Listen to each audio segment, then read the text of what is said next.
What's going on, everybody? What up, what up, what up? Yes, indeed. I'm back with another live, another recording, another video.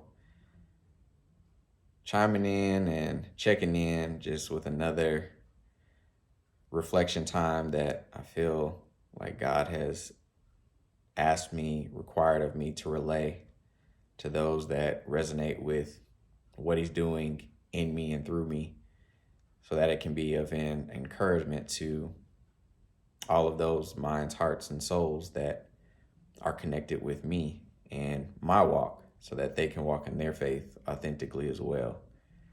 And man, this white shirt got me looking a little wrinkled, but I ironed my shirt, I promise. No, I won't delay. I'm gonna get straight to it. If you happen to comment, please know that I'll respond to the comments afterwards. I want to just stay focused and say exactly what He's given me to say, because this was something that really expanded on the previous live and brought me a lot of peace once I really sat and submitted to it. And that's why I want to relay it to you in this live and in this recording. So let's just get to it. In the previous live, I started out kind of the top of the year referencing my love for numbers and the biblical meaning of numbers. And I referenced number 23 and what I could study meant death. And to expand on that a little bit more, I found a few other things thanks to some deep divers in the Bible who study, like the Hebrew representation of numbers and the Greek representation of numbers. And I can't remember the Hebrew right off the top of my head, so I'm not just going to throw something out in the air. But I will reference what I do remember, which is from the Greek, and the 23 represented grief or mourning. And that really falls in line with what he had me reflect on even further after doing that initial live, kind of sharing my huge leap of faith of walking away from my job with the pivotal question of, do you trust me? Meaning, do I trust God? And in my reflection time to further expand and walk in what he had spoken, poured out to me for that particular live, he further expanded on that, which is, for me, in my mind, he's taking me further in the journey so that I have more and more understanding of how he set the tone with that question of, do you trust me? In this particular year of 2023. But in that reflection time, another word popped in my head, and I cannot lie to you, I freaked out. And in my reflection time, the word that popped in my head was die. And of course, it shouldn't have freaked me out, because obviously the study that I found, 23 meant death, but it kept ringing in my head as I was trying to read, and emotionally, I got nervous. I'm not gonna lie. I did not like where my mind was in that moment, and constantly seeing that word die. I freaked out, and I wanted to close my Bible. I wanted to go leave my little prayer closet. I wanted to set my little devotionals down, turn off my YouTubes, my podcasts, and I just wanted to go take a walk. But something in me chose to stay, or someone moved me to stay.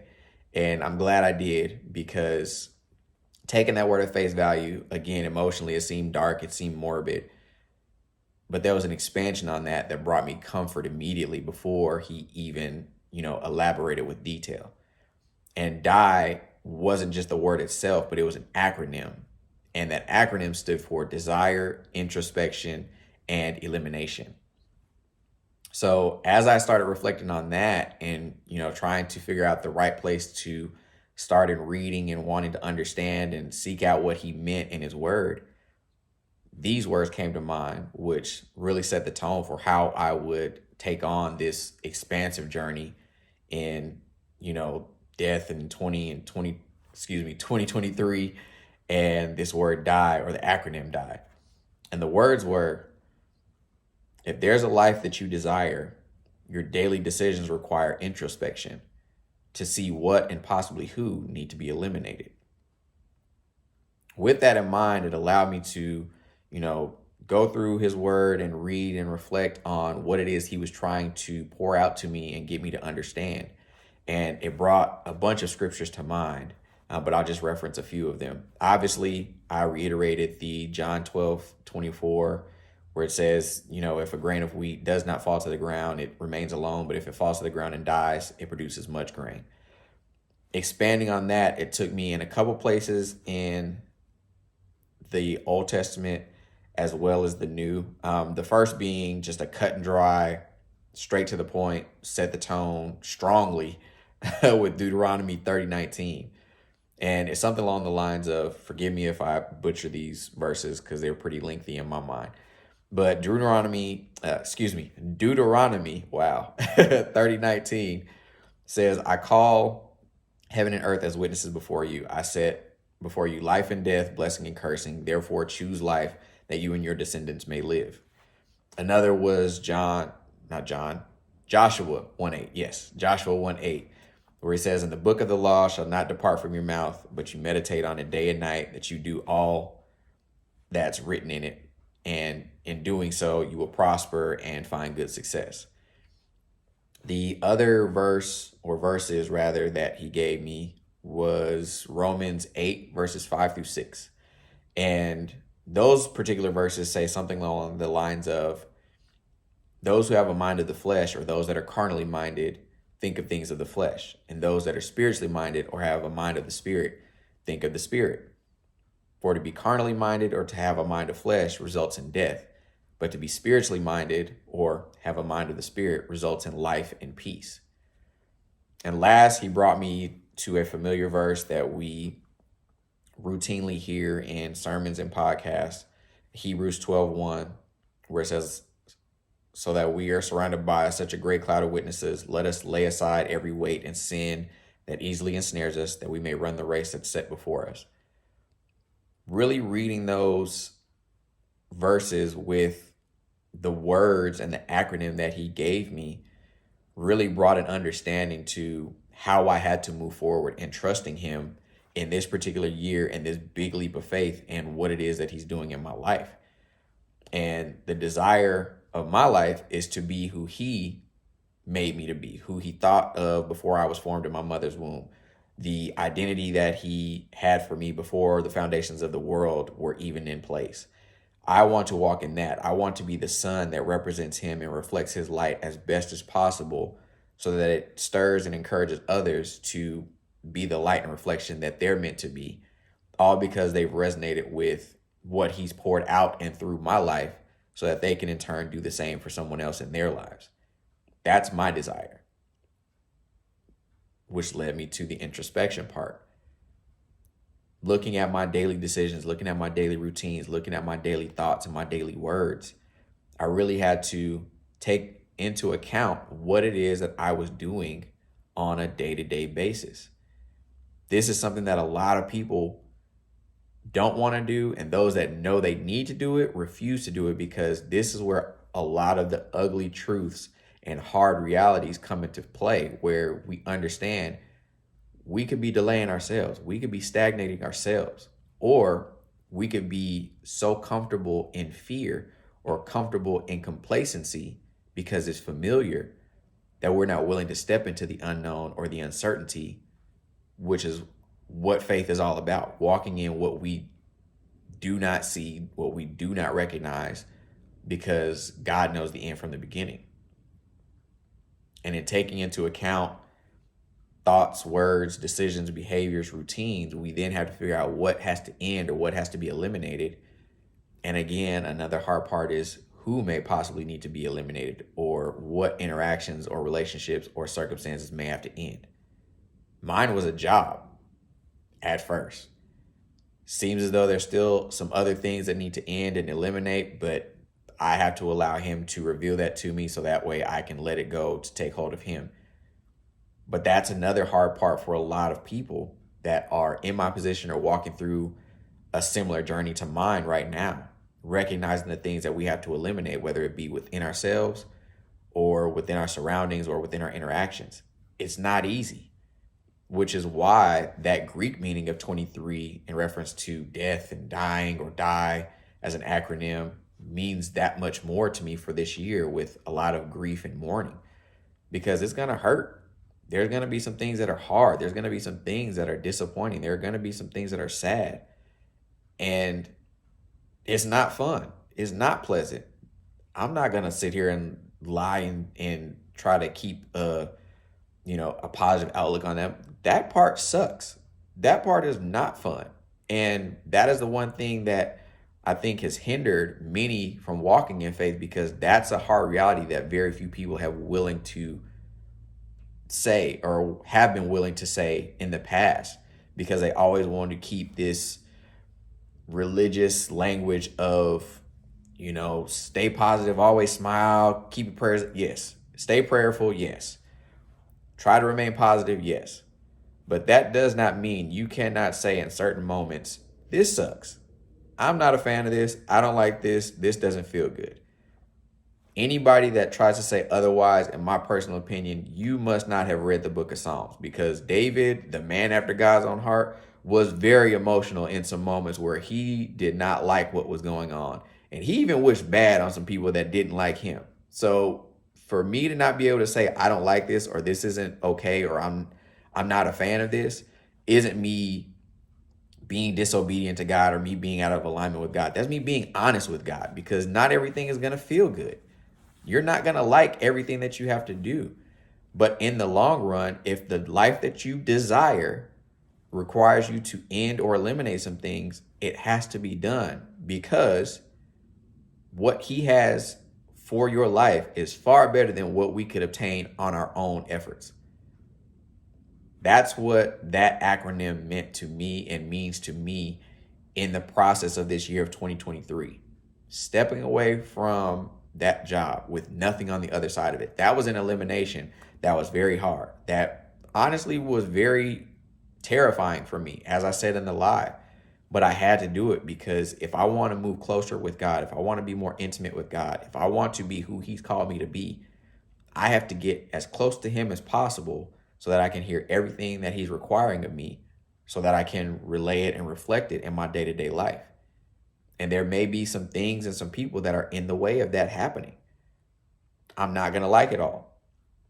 All of it's not going to feel good. All of it's not going to be pleasant. But none of those things, or none of those interactions, none of those relationships, none of those circumstances outweigh the greatness and the glory that he has waiting for me on the other side of simply being obedient to what he's saying, trusting in what he's doing, trusting in what he's saying, trusting in how he's moving me through my day-to-day.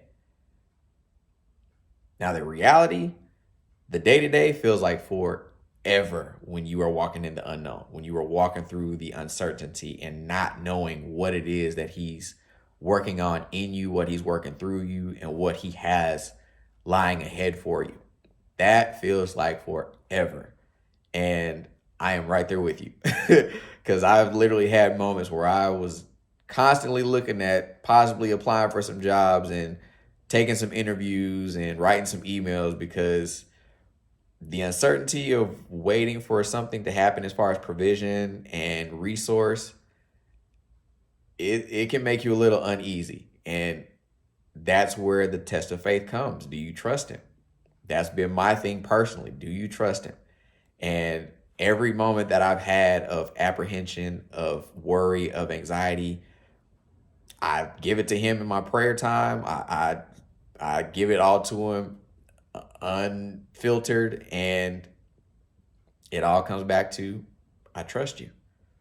No matter how horrible it's felt in moments, no matter how anxious I may have felt, no matter how worrisome I may have tried to get or bothered as I have tried to get, my end result has continuously been, I trust you.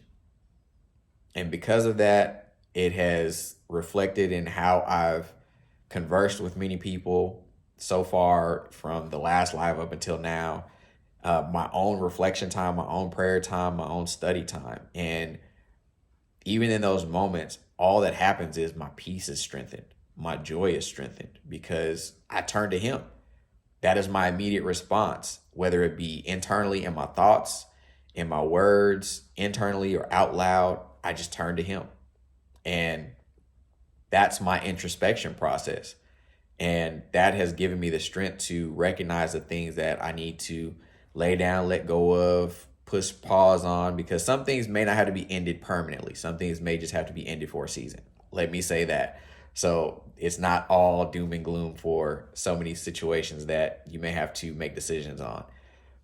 But that's my introspection process, and recognizing that there's a lot of things that have to be adjusted and eliminated so that I can continue to move forward in what it is that he's doing, building up my trust in him, growing and strengthening my trust in him, and seeing what he's doing and seeing what he's revealing in the day to day.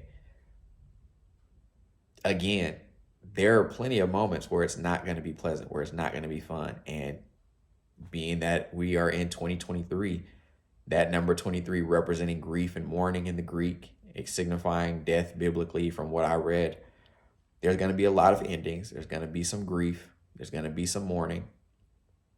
However, like I said in the first live, that only means there's going to be an establishment of something else. I'll reference this scripture and I think I might be done. We'll see. But another verse that many people know is in Proverbs. Death and life are in the power of the tongue, and those who love it will eat its fruit. Notice when you read that verse, the first word is death. And then to expand on that, it says death and life, which means they are happening at the same time, and means simultaneous.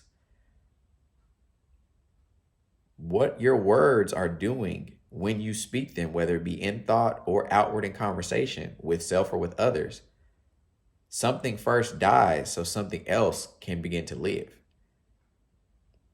So if you're not feeling well and you say, I'm sick, you just spoke death to health to give more life to that sickness.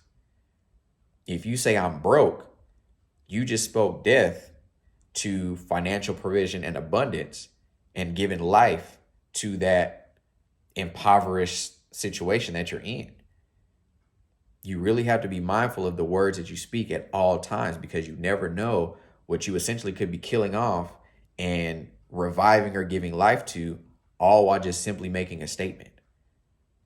Which is why you can ask my daughter, if you're close to me and you've met my daughter, anytime she's not feeling well, anytime she's gone to say I'm sick, I will say to her, no, you just don't feel well, because I don't want her to take that identity of being sick and making it her own. Again, not saying that you can't say you don't feel well, because obviously if you sneezing, coughing, and blowing snot everywhere, you obviously don't feel well. But don't take the identity of saying I'm sick. I am sick. That's something that I personally eliminated in my life, and I tried to implement that and try to continuously enforce that in my daughter. So now when she's not feeling well, she comes to me and she'll say, Dad, I don't feel well. Or if she's with her mom, she says, Mom, I don't feel well. So then we start speaking into health. You're going to feel better soon. You're going to get better soon. All of that stuff's going to go away. All of those symptoms are going to go away. And before you know it, she's back to her old self, flipping around, running around, being her usual goofy and caring self. All because of being mindful of the words that we speak and implementing that further and further in this journey that I'm on, is trying to focus my thoughts on doing the same thing. Because as I mentioned just earlier, I have moments of being worried, of being anxious, being fearful in this day-to-day process, because it's not comfortable. It's not pleasant. But rather than speaking to it outside of prayer, I always end with, but God, I trust you. Because I'd rather give life to trusting in God and give death to doubting him rather than the other way around. So that's actually, it just hit me. I'll say this and then I'm done. I promise. Jesus said to those that wanted to follow him, they must deny themselves, take up their cross to follow him. Jesus had that cross because he was going to die to save others. He who knew no sin became sin that we might be saved. If we're going to take up our cross and follow Jesus, if we're going to take up our cross and follow Christ, we have to understand something has to die. Something has to be sacrificed on that cross so that something else can live. That something is the life that we try to make for ourselves, is the desires that we have based on our surroundings and the circumstances that we've seen with our physical eyes, with our tangible eyes. so that the life that he calls us to have, that represent him, that represent the kingdom, that represent his glory, that's what's desiring to live. And it's waiting for us to nail the life that we try to make for ourselves to the cross that we take up to follow him. Death preceding life. We have to look at what we desire, take into account or take into introspection what it is that we think, say, and do on a routine basis to see what and possibly who needs to be eliminated. Are you ready to die so that you can live? That's my update. That's my check-in. That's where I'm at. And I wanted to share that with those who resonate with my voice and what he's doing, again, on me, in me, and through me. Because if you're in the same boat, if you're going into it, if you're coming out of it, this is my encouragement to you. If you're heading out of it, you're on the right path. And I'm praying that you continue to press on, press forward so that you can walk into the promises that he has for you. If you're in the thick of it like me, I'm right here with you. I'm praying for you. Please pray for me because it's wild, it's crazy. And again, there's plenty of moments where it's not fun, but we got to stay strong in faith. We got to stay strong in knowing that he's going to protect and provide and give us what exactly he has already declared in his word for us, because it can't return to him void. And those that may be going into it or feel as though they may be walking into it, just know you have plenty on the other side that will tell you you're going to make it, because you will. There's many of us in the thick of it that will tell you you can make it through, because we're making it through. Although it may not feel like it in moments, just know you have plenty of people praying for you and interceding for you, because we're in the thick of it. And you will get out better and stronger and wiser on the other side, because that's the only thing that he desires for us. Again, to be spiritually minded is to have life and peace. He wants to give us life and life abundantly, and he wants us to have that peace that surpasses understanding. So with that being at the forefront, let that be your focus. Let that be a foundation to your desire, so that way you can keep going and know that you're not alone in any form or fashion in this journey, because there's many of us that are in it, have been through it, or are going through it at the same time as you. Now I'm done. That's it. I promise. That's it for me. Thank you all for, tuning in, paying attention, hearing what I have to say. More importantly, hearing what he said through me, because none of this is my words. If this was me, it'd be all emotion. Trust me, it'd be a whole lot of anger, frustration, and nothing like what I've just said thus far. So thank you. I appreciate you. I'm grateful for you. For all of those that have supported the podcast, thank you so much. Thank you for every like. Thank you for every share, every comment, every review, every subscription, whether it be on the podcast platforms that you listen to or stream on, or YouTube. I thank you. I appreciate you. I'm grateful for you. Thank you for all of those who have been asking about, the merch, whether it be just the Hazed Clarity shirts, the Hazed Clarity hoodie, sweatshirts. I believe I wore a hoodie in the first live. The Get Clear shirts. As you can see, I got the white one on. I probably wore a lot of the dark colored ones through all the recordings in the first two seasons. But thank you all for those inquiring about that. Please message me if you'd like to support in that form or fashion. I greatly appreciate it, because all of that helps me to continue doing what it is that I'm doing and walking in my journey, because like I said, I walked away from a job. So every bit of support that comes this way is definitely him moving through you to be a provision for me.